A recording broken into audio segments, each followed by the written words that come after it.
What's up? What's up? What's up, Daniel? What's going on, buddy? When you guys coming over to the house, or do I need to come over there and visit you guys?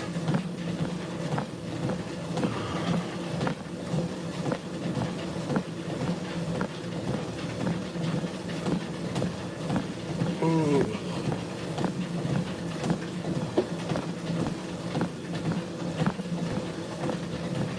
Work busy for you? Yeah, work's a little unstable for me right now too.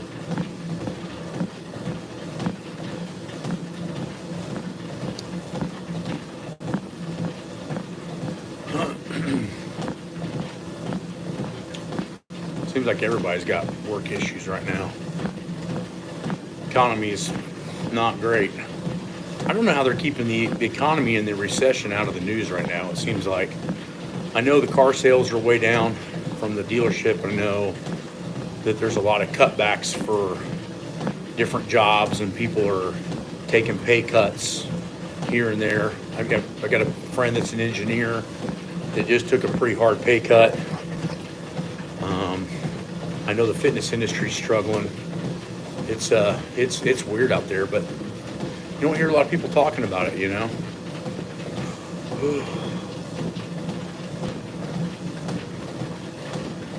I know a lot of people that do computer jobs like what you do, Daniel. I know those are brutal too. Yeah, not in a good way. Yeah. That's what I hear from a lot of different companies for sure. A lot of different workers. I just had to do a meeting for one of my fire department's budget because they're trying to do budget cuts and had to basically go in and reapply for my job that I've had for 18 years. So I know exactly what you're talking about. But on a brighter note, what's up, Igor? On a brighter note, we've been going through the maxes on the Train Heroic Tactical, and a lot of guys hitting massive PRs. We had yesterday, out of an entire unit, I think 85 or 90% of everybody hit a PR by at least 15 to 25 pounds, which is amazing. So that's really awesome to see the Train Heroic Tactical guys that I personally train and develop the workouts for. And it's a product that you can get on Train Heroic, so you can do the workouts on time that we do with the guys, especially if you're in the tactical range, and especially if you're in the fire department. It is amazing. The technique has gotten so much better from the guys doing the consistent Wenning warm-ups. Their form, their flexibility, their body awareness, and their strength has all went up. So it's always fun to see somebody putting that stuff into practice. Chalk or straps? I'm not a big fan of using straps, and I think the strongman kind of brought that out and saw everybody using straps and they thought it was cool and whatever. But if you can't hold it, you probably shouldn't do it. And I remember reading, it was an article or a paper, this is maybe 20 years ago or longer, and it was talking about how the hands, your grip strength is and should be your limiting factor, and it's highly correlated with your lower back. So you always want your hands to give out before your lower back gives out. And with straps, you lose that connection.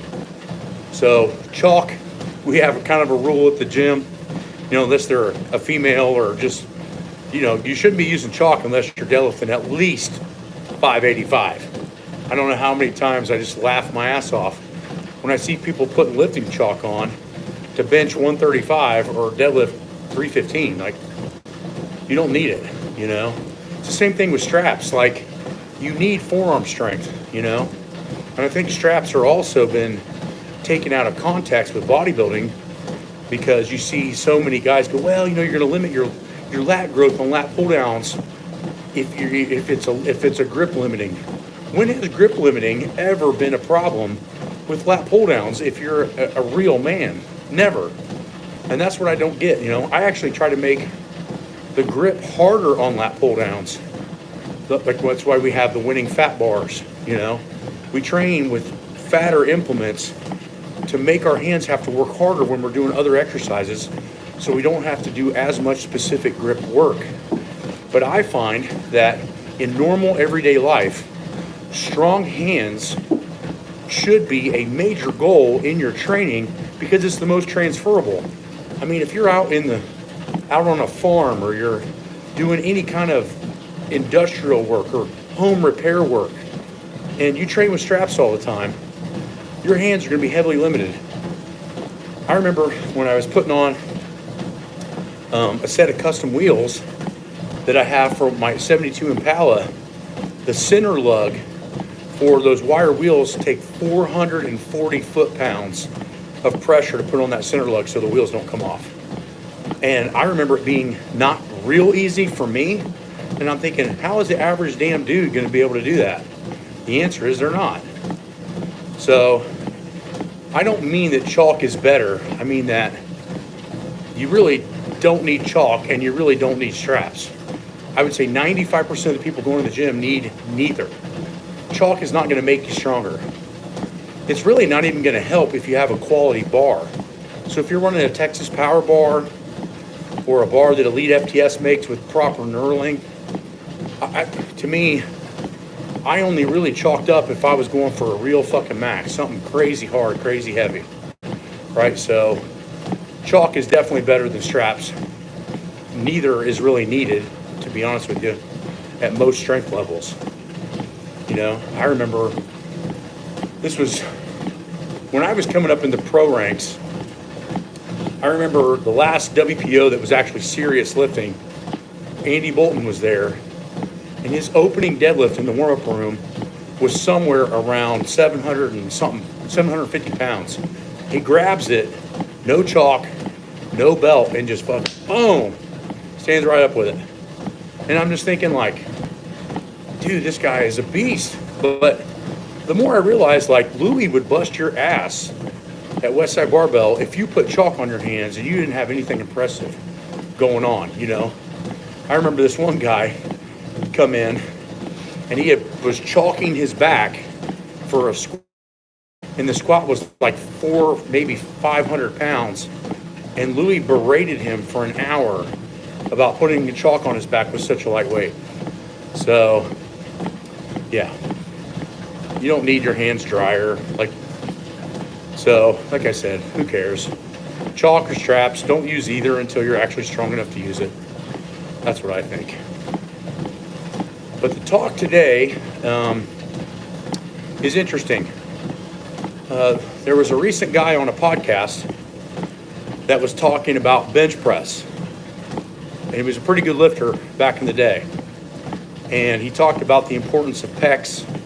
And I know it probably wasn't a personal stab at me, but he was talking about how pecs are so much more important for the bench than triceps. And then within the next sentence, tells everyone that he can't bench press anymore because his shoulders are screwed up, which is exactly the reason why you don't build your pecs up to bench press. You build your triceps up to bench press and let the pecs grow secondarily. And again, it's all about longevity. If you want to be the strongest you can be, you're probably going to need to bench press hard for 20 years to see what you're capable of. So that means that 8-week cycles and 12-week cycles and 6-month cycles, they're all amazing and they're all needed, but they're not the most important. The most important thing in training is consistency and longevity. And so when you train that way, the opportunity to be as strong as you possibly can be is much higher. And that's where it counts. Because the person that was on this podcast is a solid 10 or 15 years younger than I am. And I have no problems bench pressing still.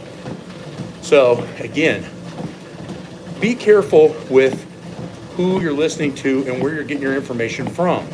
Because a lot of people don't have a long-term mindset involved with their training.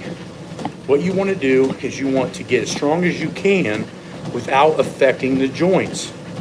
You want to make sure your knees, your hips, your lower back, your shoulders, which is what we were just talking about, your elbows, they stay healthy throughout the entire process of gaining hypertrophy or strength.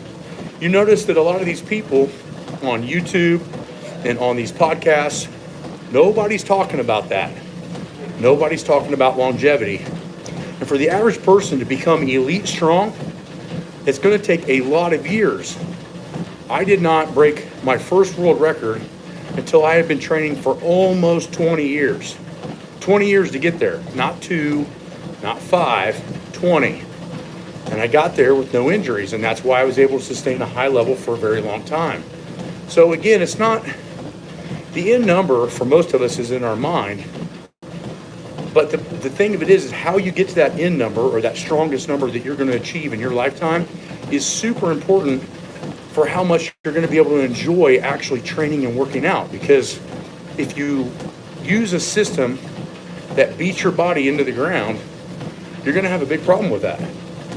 And again, it's something that I preach all the time. Consistency and longevity are the two major points of getting super strong for most people. If you're, selling all out to be as good as you can in 12 weeks and training the wrong muscles and creating poor motor patterns and beating up the soft tissue and the passive tissue, what's the point? I mean, think about it. Like, how many lifters in the last 20 years have done impressive things where everybody's like, oh my God, this is the baddest dude we've ever seen. And then they've done it incorrectly. 6 months, a year later, they're retired, and everybody forgot who they were. So I'm not saying that having a goal to be as strong as you can be is a bad goal. It's just a bad way to get there, where you're going to impose a bunch of mileage on your body to basically be forgotten. And again, it's different, in pro football and pro basketball and pro baseball. I get why a lot of them train stupid, or even when I work with special operations, why those guys had to just train like a full throttle. They're only good for an average between 2 and 6 years, and they're gone. So if you got, and again, if you got a ton of money after you're done being awesome, okay, maybe it's worth it, right? Maybe your hip being exploded, or maybe your knee being exploded, and you got $50 million in the bank. Maybe it's worth it. In powerlifting or Olympic lifting, or even in some cases CrossFit, you're going to win a fucking trophy, and you're going to get what? 10 grand, maybe if you're lucky, and you're going to grenade your body for that. It just attracts so much stupidity that it's almost infuriating to watch, So my point being is that if you sit back and listen to people on their own podcasts, they're going to tell you exactly what the problem is. So you should focus on pec work to bench, but I don't bench anymore because I've got screwed up shoulders. Case in point.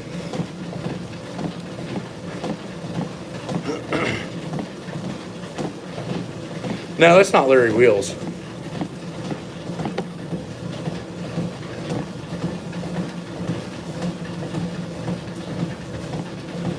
Yeah, if your hands are slipping and sweating, I mean, maybe.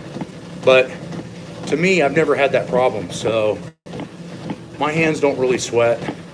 I think maybe when I was younger, but my hands are so tough now from doing the bar so much that I really don't even use chalk that much.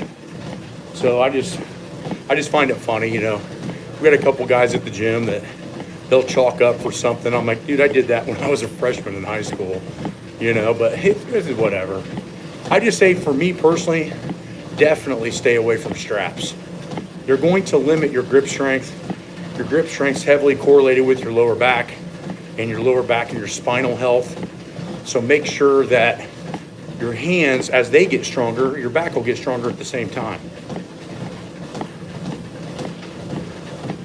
Yeah, Larry would have got chewed up at Westside because, and this is just looking from the outside in, but Larry's really competitive even on training days.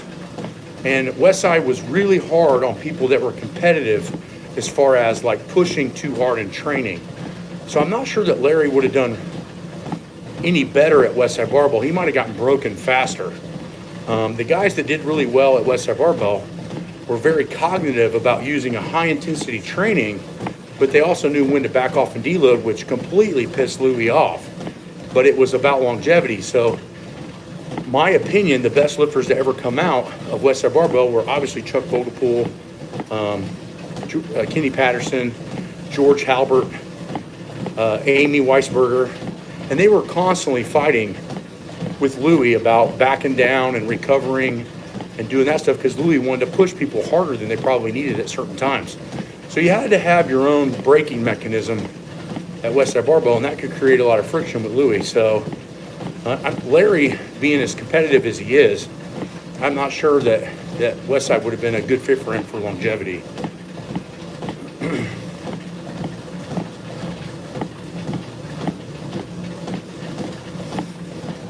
Igor, it just looks retarded. Like, you're going to put chalk on for what? What are you going to bench 500? Or are you going to deadlift 700? Like, to me, it's like the people that have arguments about using chalk or doing stuff like that tend to be insanely weak. Like, chalk is not going to help you make or miss a lift. So for a lot of people, it just becomes like a mental crutch. Oh, I can't deadlift the heavy today because I don't have any chalk. Or I can't squat heavy today because I can't put any chalk on my shirt. Like, just do it, you know what I mean? Yeah, I tried the Rolling Thunder when they first came out a long time ago. I'm a big fan of the grip machine that I make. I think it works your hand really well for strongman, powerlifting, etc. And you'll notice, like, I never had a grip problem with the deadlift ever.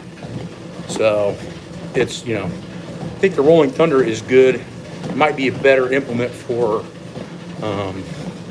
arm wrestlers, maybe some type of grip enthusiast, but as a powerlifter, I would say you probably want to hop on and grab the grip machine we have at the gym. Eat chalk, yeah, whatever. Climbing mountains or hangboard work for barbell, use a hook grip.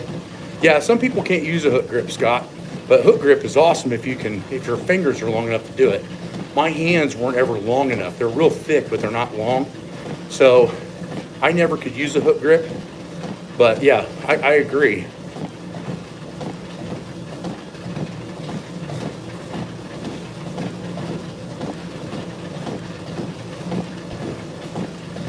So yeah, I mean, basically the talk was, do not focus on pec work to be a good bench presser, because you're gonna be in the same boat, and by the time you're in your 30s, you're not gonna be able to press anymore.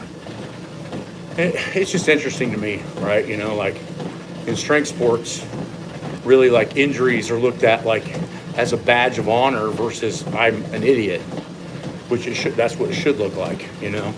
If you're constantly battling injuries in training, your training is messed up. You need to do something different. You need to think about how you're doing stuff differently. Yeah, well, massive GPP for tactical athletes, Dalton. It's all laid out in the, and then also the elite tactical manual that we have on the website. So we have products for that.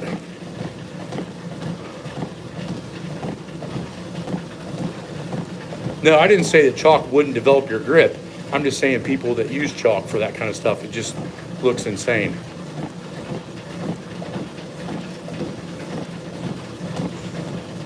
Yeah, I would just refer to that. Yeah, Dalton. Yeah. But again, because when you get to a certain level, like in special ops stuff, Dalton, it's going to become very individualized, because I've seen some special operations guys or higher level tactical guys that are highly endurance, but they're weak. And then guys that are real strong, but they have trouble with endurance. And so, again, when you get to a top level, some of that becomes very individual. A giant unit walking around a treadmill, yeah. No book update. I'm supposed to get another chapter edit or two this month from Kinetics, but I haven't seen it yet. Yeah, you focus on your weaknesses. So whatever you suck at is what you need to be working on. You know, and that's what we develop. Again, the Patreon workouts, the manuals, the Train Heroic workouts are the biggest screenshot of what I've seen as a whole for most people's weaknesses. I'm a lot smaller than I used to be, so, you know, I would say 20 plus years to get as big as you want, right? I mean, you look at a lot of the top level bodybuilders, most of them are in their early mid 30s, And it's because it takes so long to get that big, you know. Yeah, I have the Charles Poliquin arm book. He sent it to me when he first came out with it before he died. You got to be really careful. Training specific arm work, i.e. bicep work, can cause a lot of shoulder problems, and it can screw up a lot of other compound movements. So I say, and I didn't see it in Charles's book, which was unfortunate, but maybe it's in there and I didn't see it, or I don't remember it.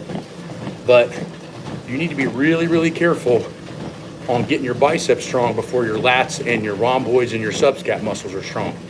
Because what will happen is that you'll compensate, and then you'll start having shoulder issues from the bicep starting point. You'll start getting, like your front delt's pissed off, and a lot of it's because of your bicep.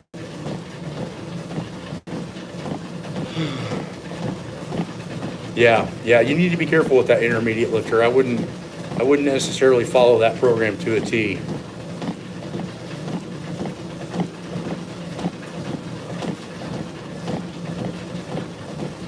Heaviest person you ever lift? I don't know. I don't really lift people. It's about hack deadlifts. We never used hack deadlifts, Igor, at Westside when I was there. Now, that might be because you're calling it something that I don't know what that is, but we did Zercher squats, but I don't remember doing hack deadlifts.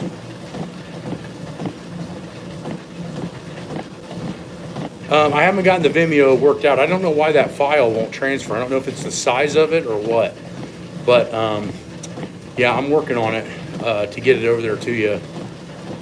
Behind the back deadlift, we never did that at Westside Barbell.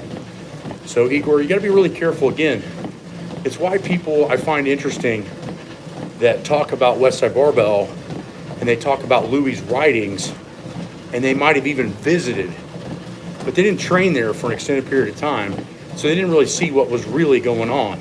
And a lot of the stuff that Louie would write about, a lot of the guys did not do. I just did a podcast yesterday with, what's that place called, Power Athlete? John Welborn. Yeah, John Welborn. I just did a podcast with him, and we came to the same conclusion. He was reading articles from Louie talking about this and that, and then he gets to the gym and he's not doing that at all. So it's not to say that Louie is like a liar. It's just he would get in the zone in a couple weeks or months and try something and then write about it. But then you get to the gym, they're not doing it anymore. My best total is 2204 raw, no knee wraps, and 2665 equipped. Best numbers all put together is right around 2,800. Just got a PB today of 140 bench press. Want to say thanks. Oh, awesome. That's good, Carrie.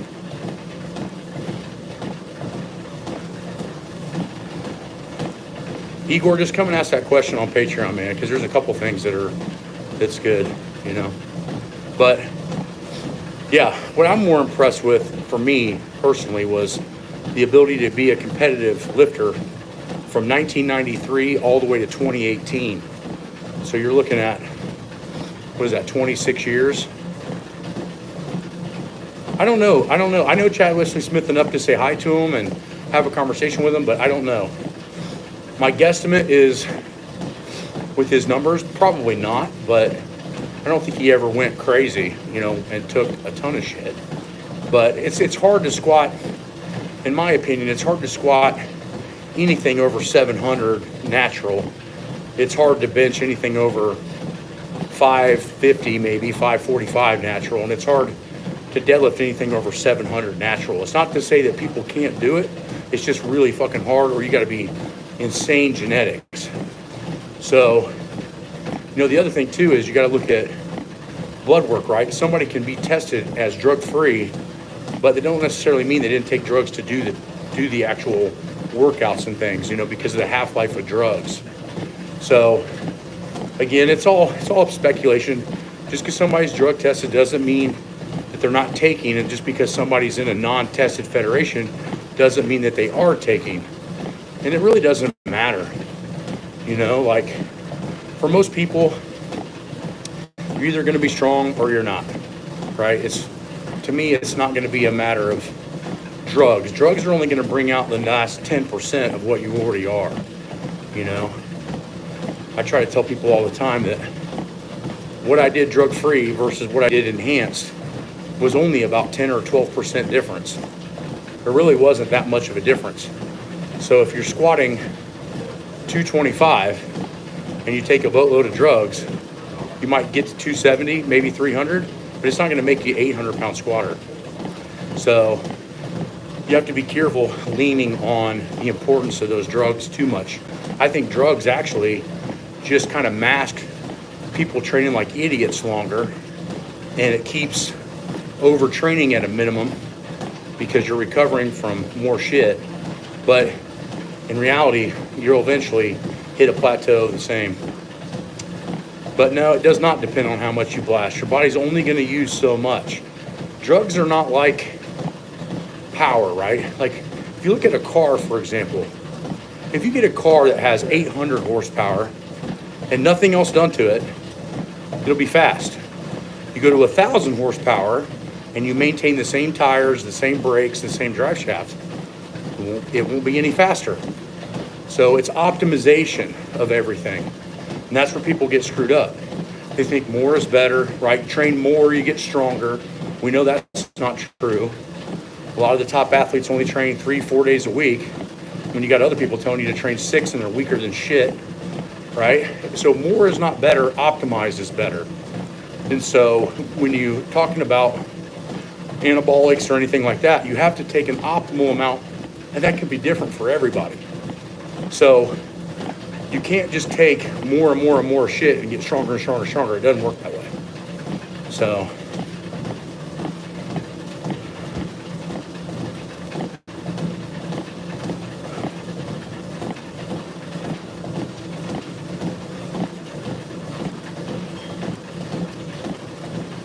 yeah, they might have ballooned in size or strength, Igor, but how many records did they break? You're talking about average dudes in the gym, right? Again, steroids and anabolic substances will not make you a world champion. They'll help you get there, but they're not the end all be all. You need to start with good genetics, insane work ethic, perfect technique. Those things are more important than drugs will ever be. But the problem is that people want a scapegoat because most people don't have the consistency, the intensity, or the duration of training to actually see their true potential. And so instead of actually just buckling in and focusing on themselves and getting stronger, little by little, they want to come up with an excuse that, well, this guy's getting better because he's taking shit. I mean, getting better how? Like he's better at the YMCA? He's better at Lifetime Fitness? Like, drugs do not make you the best in the world. You already have to be really fucking good, and then it just adds a little bit.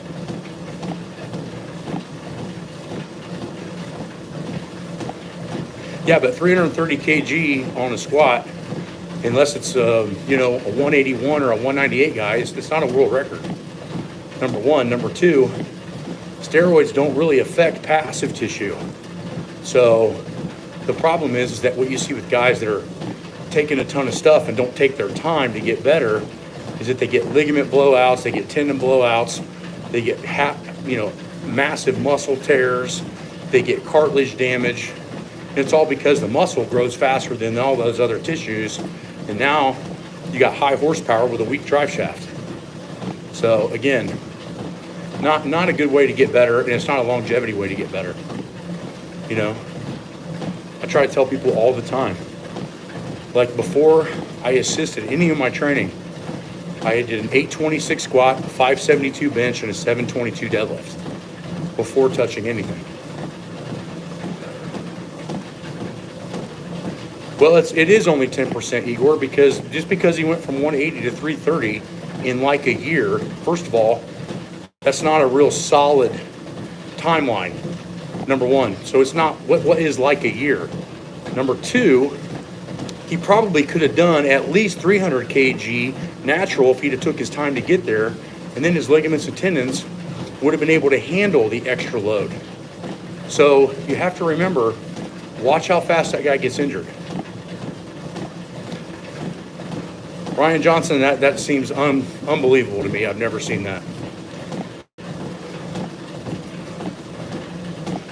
We had a guy, I'll give you an example. We had a guy, we called Springfield, and he came into the gym, this is about 10, 12 years ago.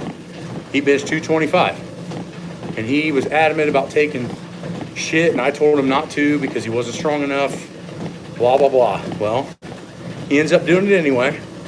He's taking a gram of test a week. So we're talking 1,000 milligrams. His bench went from 225 in 6 months to 260.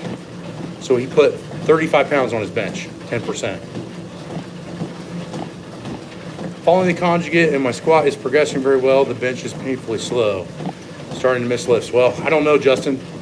The problem is that we'd have to look at your programming, maybe come on to online coaching and let us dial everything in. Probably missing a key aspect, or just off the top of my head, your squats feel really good, so you're putting a lot of energy there, and then you come into the bench and you have a mental block, or you're tired from training your legs. It's hard to get all three lifts to come up. You know, when you want your squat, your bench, and your deadlift to all come up together, it takes smarts after the beginner gains are gone. So what you need to do is probably hire a professional coach to start dialing in your stuff. And we do the best we can on Patreon and Traineroid for the price range, but really the people in online coaching are the ones we see make progress everywhere, because we're dialing in everything every week for them personally. So a lot of it's having video feedback, having a professional eye on the lifts, looking at what you're doing right and wrong and what you need to fix. So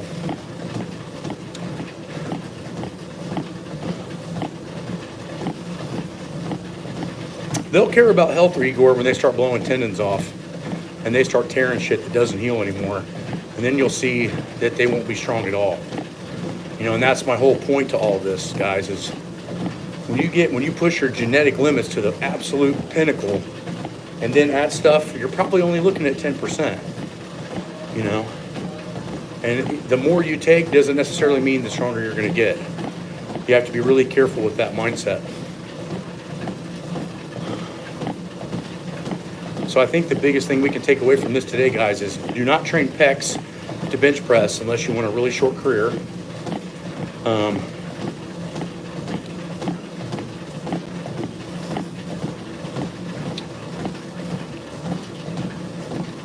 Well, Igor, all I'm doing is just telling you what I've seen at the top. You know, I'm not talking about normal dudes at the gym and guys going from a 185 bench to 300. Like, to me, that doesn't mean anything. To me, what means stuff is, you know, is a guy getting close to national records, world records, things of that nature. And what you find is that most of the guys that start taking stuff smartly, they usually only get about 10% out of their training. Yeah, you can get pretty far with supplementation for sure, but I find that the supplementation is usually directed in the wrong way. For supplementation, and I've used ATP Labs for over a decade, we have discount codes on Patreon, but you want supplementation that actually helps you recover faster, which is magnesium deficiencies, gut health, natural anti-inflammatories to keep testosterone levels high, zinc deficiencies. Those things will all help your body optimize its natural production of not only testosterone, but recovery from training. And again, it's not what you can do, it's what you can recover from, right? Pec deck flies are the worst damn thing in the world to do. Don't ever do them. You know, they're not good. They're gonna fuck up your bench press form. They're gonna start causing shoulder problems. And again, that all comes from bodybuilding, which has nothing to do with longevity. Most of the people that I've known that have been pro bodybuilders take so much pain medicine for joint pain that it's unbelievable. And it's because they're so imbalanced and they have so much overuse issues on particular exercises. So don't do pec decks, don't do direct pec work if you want to last. So, all right, this is a good live today. Thanks for guys for joining in. If you guys can, hit the like button before you take off. I got to go to work. Talk to you guys soon.